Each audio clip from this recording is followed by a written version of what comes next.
Hey everyone, how you doing today? It's me, David, Jersey Boy Music. We're doing another Beatles collectible that I got some time ago, but I wanted to do a video on it. I don't feature books that much, but I got this one, ordered this one for a few bucks off the old eBay, gave it a read, and want to tell you a little bit about it. This is Paperback Writer. It's a novel by Mark Shipper. I think it was from like 1980-ish. Let me see. 1978. It's a really interesting book. Unlike other Beatle biographies, this is a fictional account of the life and times of the Beatles. Think of it as a parallel universe biography of the Beatles, if you can wrap your mind around that. There's 29 chapters. It's 254 pages. Chapters are really short. Um, the the book starts off Los Angeles, California, December 7th, 1979. It was the the first tour, the first concert that the reunited Beatles did in Los Angeles. So then we flash back the history of the Beatles. Some interesting stuff is how the Beatles got together. Paul McCartney had a solo record. He was a teen idol back in '61. This is their first album. We're going to change the face of pop music forever on the Capitol label. Their second album was called, where is it here? Oh, Money, That's What I Want. Um, their only movie was called A Hard Day's Night, which was a drama set in a library. I mean, just really oddball, goofy things. And of course, their landmark album, Sergeant Pepper. And, it's pretty interesting. Like, okay, so even the altered lyrics, um, when I'm 64. These are some of the lyrics. When I'm 64, I'll do whatever I want to do because I'll still be rich, but what about you?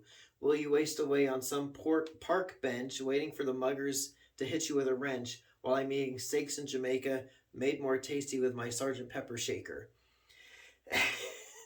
At the song A Day in the Life, woke up, fell out of bed, tried to get up, couldn't, so stayed on the floor all day long. Repeated over and over again for 4.5 minutes. The message is hammered home by a series of innovative devices, and then it's repeated in different languages, and then the ending of the song has that single piano chord that drones on and on until the automatic record changer lifts the needle from the record. So, but if you had a manual turntable where you had to pick the stylus off, that this drone can go on for days, weeks, months, and even years if the needle isn't lifted from the record. So weird stuff.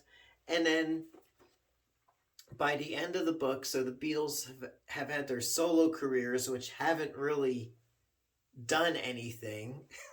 just dead solo careers. Like George Harrison's all his best stuff was on All Things Must Pass, which I do agree is generally the case. Paul got off to a rocky start with his first 3 solo albums, formed Wings, but then, he had the most success in the book, the most successful solo career, which was like real life.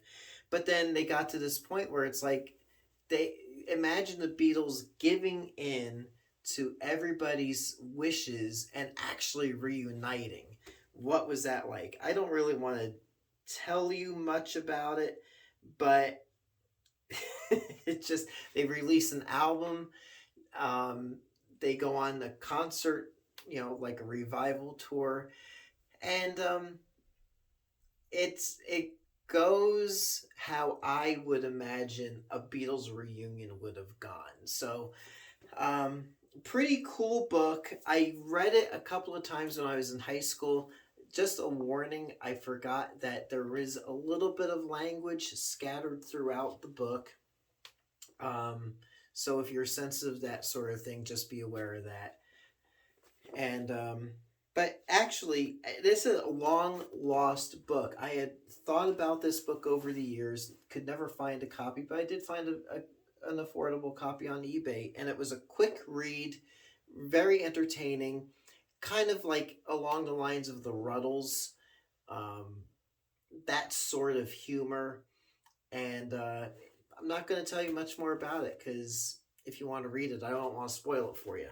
So there you go, Paperback Writer, and each of the chapters is based on a song title. So anyway, there you go.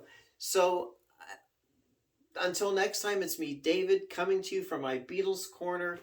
And as always, if you're looking for vintage vinyl records for your collection, visit me at jerseyboymusic.net. I might have something there that you want at a decent price. So we'll catch you on the flip side, and we'll see you soon. Thanks so much for watching.